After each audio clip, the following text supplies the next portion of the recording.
Well, we've been on the road now. We left home several days ago. I don't know how long exactly. How long has it been? I don't know. It's been about a week, I don't. maybe. Yeah, I think it has been today. No. No, tomorrow. Anyways, see what happens when you leave home and you just, just traveling and having fun, which is something I wanted to talk to you guys about. I wanted to show you the route that we've taken so far and just talk about the kind of places we've camped so far. Says we're in the États-Unis. I guess it's the USA. Let me open this up and I'll show you what we're doing.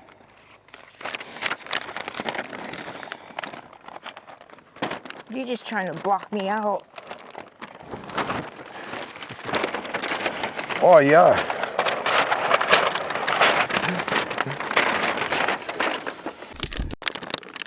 Okay, here's Montana. So we left central Montana and we traveled the first day down through on I-15 and spent 2 nights at Stoddard Creek, which is just south of Monida Pass. We spent 2 nights there, just kind of getting everything together. Then we traveled on down, where to, Linda? Oh, down through Idaho Falls, yep. Pocatello, and we traveled south from Burley here, and that's where we intercepted the Immigrant Trail. Now this right here, here's Salt Lake City, so this is northwest Utah here. And we spent 2 nights on the Immigrant Trail right here, just camped in the middle of nowhere. That was really pretty. Left there, headed over here to Elko and spent 1 night, last night, just south of Elko at South Fork. And from here, Linda and I just left. Now we're traveling down. Right now we're almost to Eureka. And I think we're going to spend a couple of days here in Ely because I have some editing to do, and I'll just do it at a nice campground there.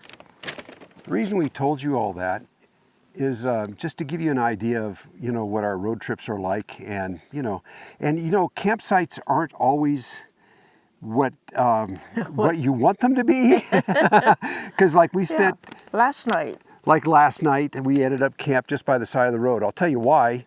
We were going to South Fork to stay at the South Fork State Park, but Nevada has raised their rates all of a sudden by 50%, and that's outrageous. So we used to love to stay at Nevada state parks. We won't be doing so anymore.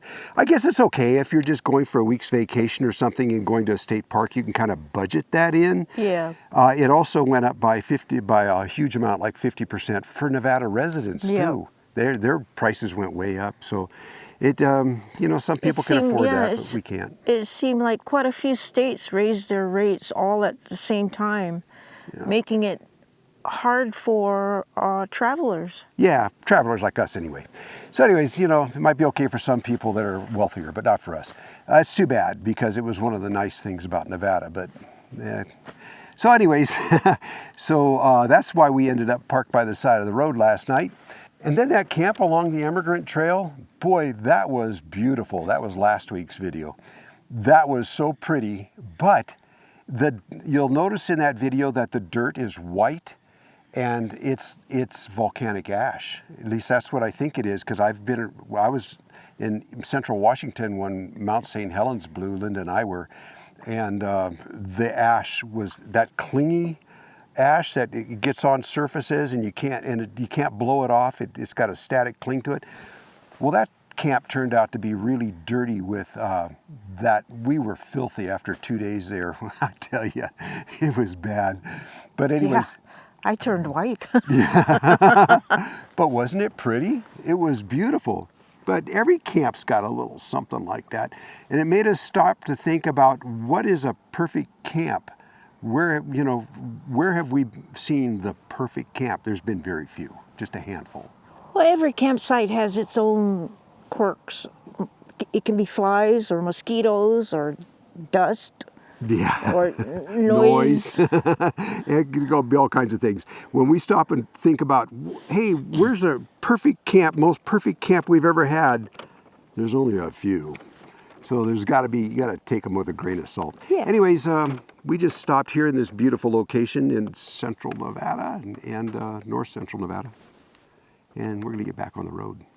So catch you in a little bit.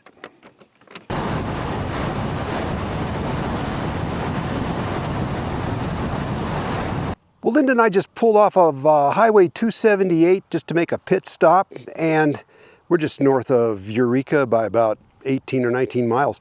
But we discovered that this, going perpendicular to Highway 278, is the original Pony Express trail that ran through here back in the 1860s. I won't go through all the details of this. You can stop the video right here and read this if you want to. And there's a map down below it. A little hard to tell with the shadow across it. I'm sorry about that. But our first thought was to drive up it and look for a place to camp. But one thing we've started doing is it only takes us like a few minutes to set up our Starlink so that we can get a map and look out ahead and see if there's places to camp.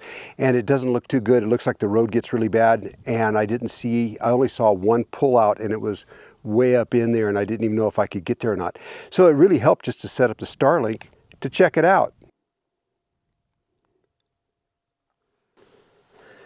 Yeah, and then I was able to open up MapQuest on my phone and look at the satellite video and scroll along the road and look for pullouts is what I was doing. Now last year, Elon Musk said he would have it so that we could just use a regular cell phone to get on Starlink. You would just sign up with the Starlink cell phone service, and you'd have any cell phone would be able to have Starlink anywhere. But that didn't happen, and it would be really good if we had that, so we didn't have to set up the antenna and stuff, and everybody could do it. But at least we've got the Starlink with us, and this worked really well today. The thing is that on the way down here, just now, over the last 60 miles, we went by roads and we go, oh yeah, we drove up that road. We went in there for a couple of hours and had to turn around and come back out because there was hardly even a place to turn around, let alone a place to get off and camp. And oh yeah, here's another road we went up. So at least by setting this antenna up, we can check it out before we ever turn up a road. And yeah, okay, so we take a half hour to do that. It's better than spending a half a day going in somewhere where you have to turn around and come back out.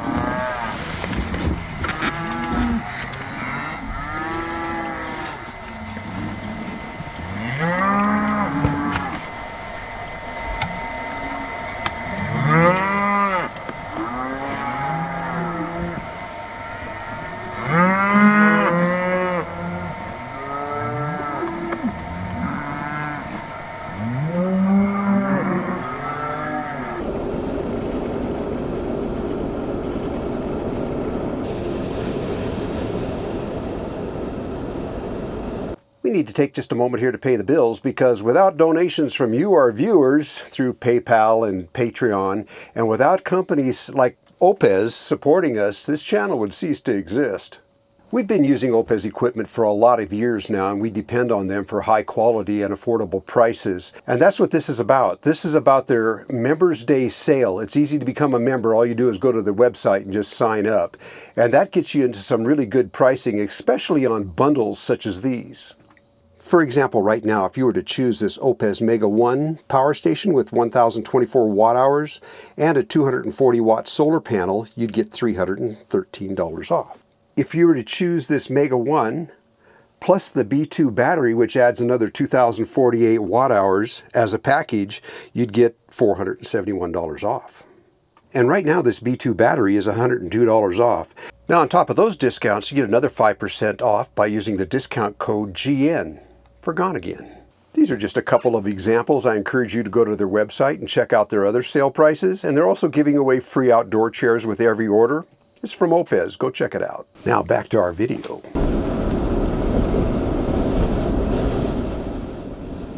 We spend a lot of time in the Ely, Nevada area, mainly because it's a beautiful area of Nevada for many miles around. There's BLM campgrounds, National Forest campgrounds, state campgrounds if you're into that. Just a beautiful, beautiful area. And the town of Ely itself has everything you need. good hardware stores, good grocery store, even a good laundromat. And you can get on a train there. You can take a diesel train or you can take a steam locomotive train and go on a tour for not too much money. It's something we've been wanting to do, and one of these days we're going to get to it. I love steam, and I'd love to ride that train.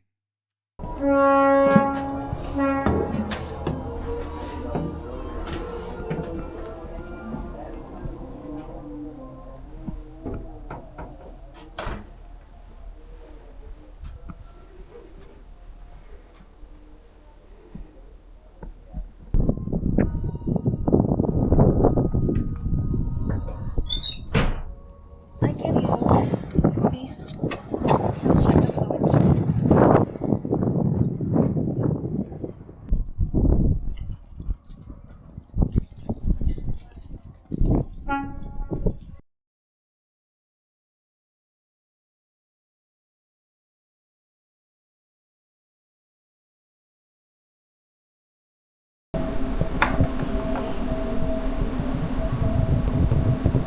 One thing that we've always heard about but we've never seen before, the Pinion pine nuts were laying all over the place, just on the floor of the juniper forest itself. They were just there to be picked up, and they were good just laying on the ground, although Linda mainly picked them right out of the pine cone itself.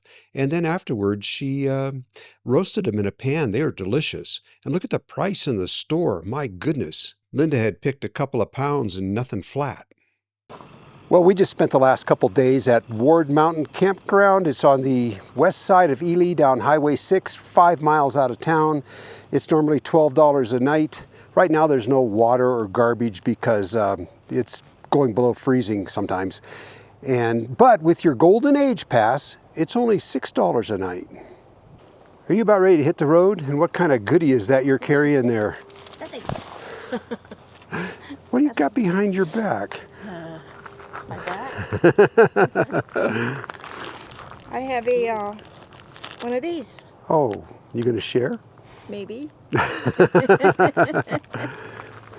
Well, we are all loaded up and ready to go. We're heading south, down to where the nights are a little warmer and we can stay outside and enjoy the starry nights. That's one of the main reasons I like heading south this time of year. Why is it in Nevada you see these signs that says next gas 80 miles or next gas 110 miles, and you always see them when it's like 150 miles back to the town you came from? Shouldn't they put those signs right on the outskirts of town as you're heading out?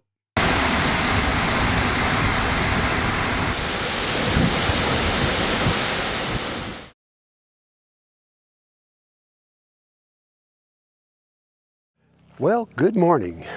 Last night, Linda and I stopped here in the little town of Pioche, Nevada, one of our favorite places. I'd live here if I could. At least like to buy some property here, but anyways, let me show you where we stayed. It's pretty cool. Just right here below the city park and swimming pool, they have free overnight camping. You can stay here up to 7 days. There's 10 sites here that belong to the city, and there's water and sewer. No electrical, but water and sewer. It's a mighty nice place to stay. And if you don't like it here, then just down towards the highway a little bit is a brand new RV park with full hookups. It looks pretty nice too. And one thing we've always found is that the people here in Pioche are very nice. That's why we keep coming back. Most of the time we camp up in these state parks, Echo Canyon and another park further back in. Nevada, you raised your rates by 50%, so we won't be doing that anymore, but those are beautiful places to stay, and there's plenty of boondocking here too. Just, you know, within a 30-mile radius here, there's plenty of boondocking. Nice place. Hey, I wanted to give you guys just a bit of an update on carrying the motorcycle on the rear of the trailer. We've decided not to do it anymore. Here's why. First of all, we didn't have a problem with sway really, because my tires are located, the axle is located so far back on this trailer. The axle is like 2/3 of the way back. And we were okay on sway, but what we had to do was to move a bunch of weight forward. Extra water bottle, my toolbox down there, which is heavy. This heavy action packer kind of thing, a Rubbermaid tote or whatever, full of heavy canned goods and everything. And we put other things on top of this when we're actually in motion. Dear Linda is making coffee. Thank you, Linda. But anyways, so we had to move a bunch of stuff up here, and guess what? It's just always in the way now. We didn't like that. And then one other thing is that this Harbor Freight motorcycle carrier actually is fine. This has had a lot of hard use. This has held up extremely well. I put this Harbor Freight chalk on the front to hold the front tire, but what didn't hold up was my hitch that I mounted underneath the trailer, and I've done videos on it. I've showed it several times. The hitch is okay, but my aluminum frame trailer isn't handling that very well, and I'm getting some sag back here. So we're done hauling the bike on the back of the trailer. As for the Yamaha TW200, we absolutely love it. This is a great bike. We like it off-road, and it's nice on-road too for short distances, but this has been a great bike. So what are we going to do? Yeah, we're looking for a pickup truck. I'm going to put the bike in the back of the truck. It's going to take me a little while to decide exactly what truck. Some of you have already written in suggestions about bed length and things like that. We really appreciate it. The more suggestions on what truck we should buy, the better. So keep it up, please. However, something has come up, and Linda and I need to return home from here. And that's pretty sad. It's hard for us to take because we were planning on going over into Utah, down into Arizona, down into New Mexico. This was the big trip where Linda and I normally collect enough video clips to get us through the winter and entertain you guys every Friday. Now we don't know what we're going to do, but we don't have a choice. I don't want to. They'll have to put up with jokes. Yeah, yeah, we'll do a series of jokes. Yeah, no, we're not. No. But anyways, I don't want to go into details right now, but I'll let you guys know more later, and we'll see you around.